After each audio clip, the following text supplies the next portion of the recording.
Alors, théoriquement, j'ai des centaines, dizaines et des unités. Dans la partie cours, je suis déjà passé à l'étape 2 de la résolution. Mais l'étape 1, je vais la faire dès maintenant. L'étape 1, normalement, vous l'avez vu à l'école primaire.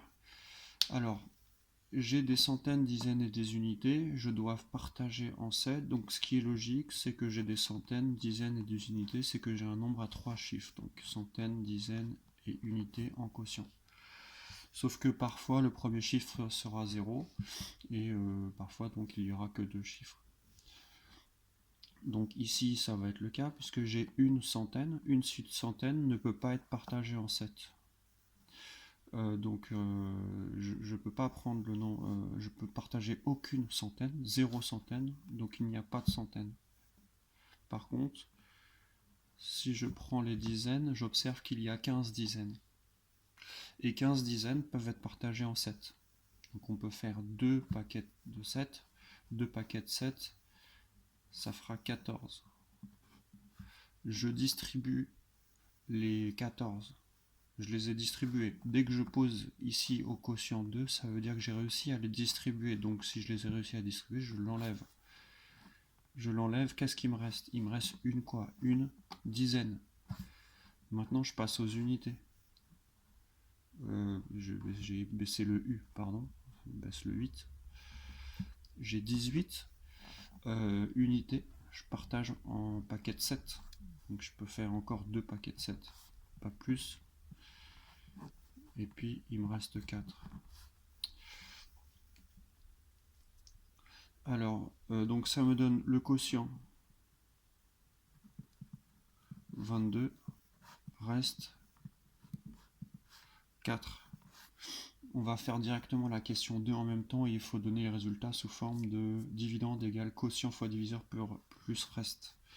Donc l'écriture de la question 2, c'est 158 est égal à quotient fois diviseur, 22 fois 7, plus reste, 4. Tac. Je rappelle que ici on a le quotient, ici on a le diviseur, ici on a le reste. Voilà pourquoi quotient fois diviseur plus reste. Je rappelle juste qu'on peut inverser quotient fois diviseur, peut être aussi écrit diviseur fois quotient. En mathématiques, la multiplication est ce qu'on appelle intervertible commutativement. B.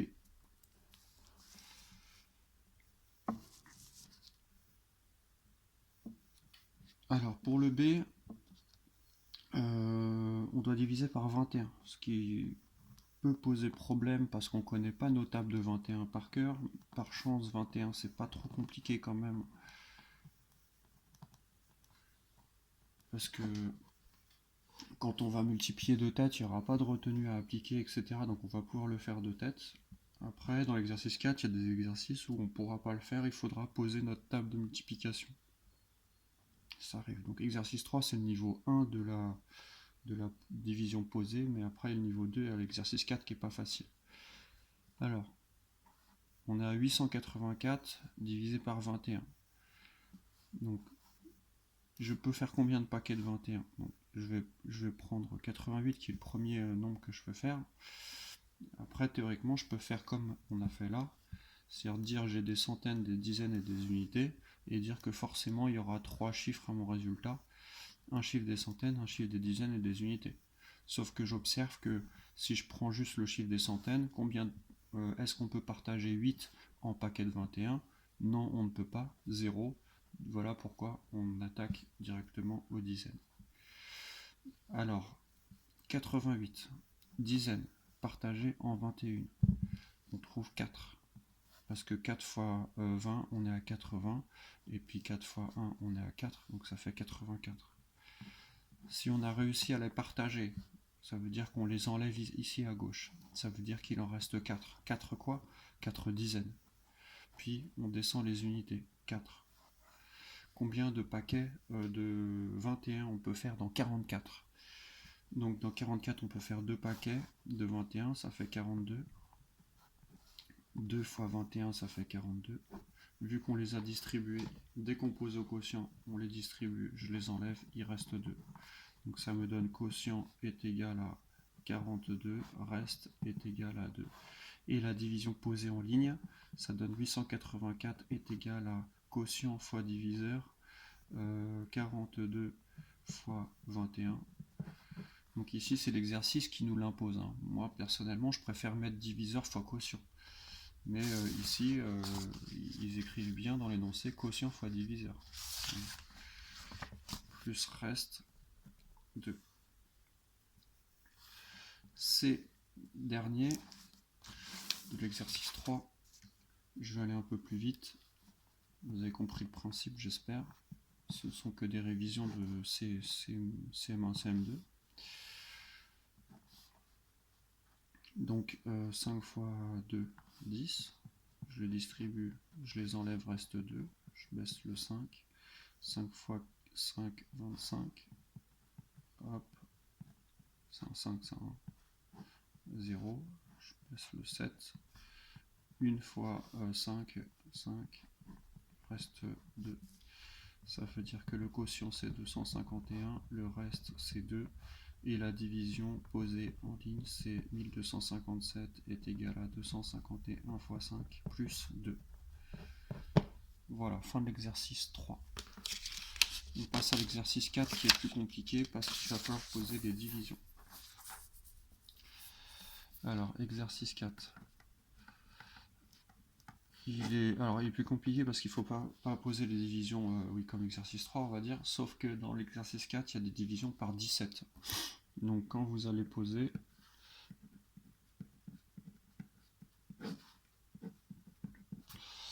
vous allez avoir divisé par 17. Or, on a besoin de connaître un minimum notable de 17.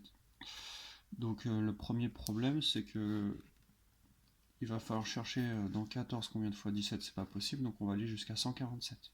Première étape, c'est d'aller faire notable de 17 jusqu'à 147. Donc j'écris ici, on y va, hein. un peu de courage. 17 fois 2, 34. Ne faites surtout pas d'erreur dans vos tables, parce que c'est une erreur ici, il y aura des erreurs partout ailleurs. Donc 17 fois 3. Donc j'ajoute 17. Donc 40, ça fait 51. 17 fois 4. Ici, mentalement, vous avez le choix entre refaire les multiplications ou ajouter 17 à chaque fois. Alors si j'ajoute 17 à chaque fois, c'est bien, sauf que dès que je fais une erreur, je vais reporter l'erreur sur toutes les lignes suivantes. Donc de temps en temps, je vais me forcer à faire la multiplication pour vérifier que je tombe juste. Donc 17 fois 4, j'ajoute 17 ici. Donc ça fait 68. Ensuite, 17 fois 5. Là, ici, je vais multiplier. J'arrive au milieu de ma table, donc je vais multiplier. 5 fois 7, 35. 5 fois 1, 5, plus la retenue, 85.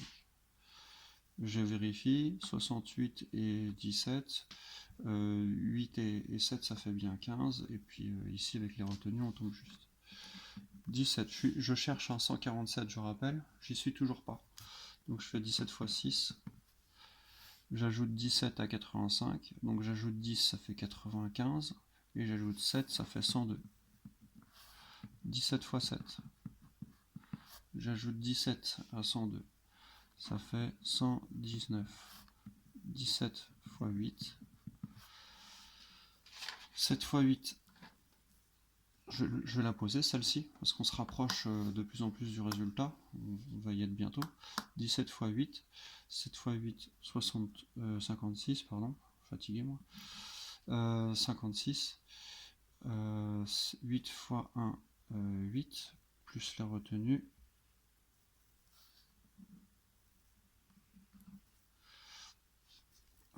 On vérifie que 119 plus 17, ça fait bien 136. 119 plus 10, 129. 129 plus 7, 136. 17 fois 9. Donc là, on va y être, parce que là, si on ajoute encore 10, on est à 146. Donc là, c'est sûr que celui-ci va dépasser 147. On peut s'arrêter là.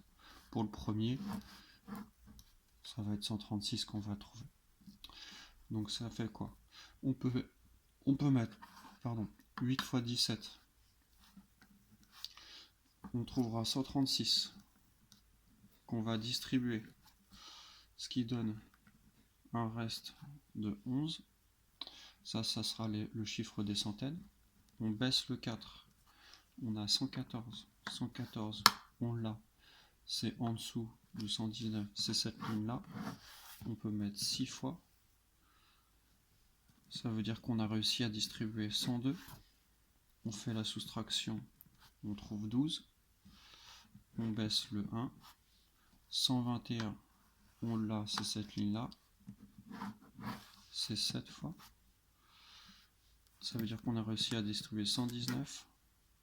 Et ça veut dire que de 119 à 121, on a 2, pardon. Hop. Et on a terminé. Quotient égale 867, reste est égal à 2. La suite dans la vidéo prochaine.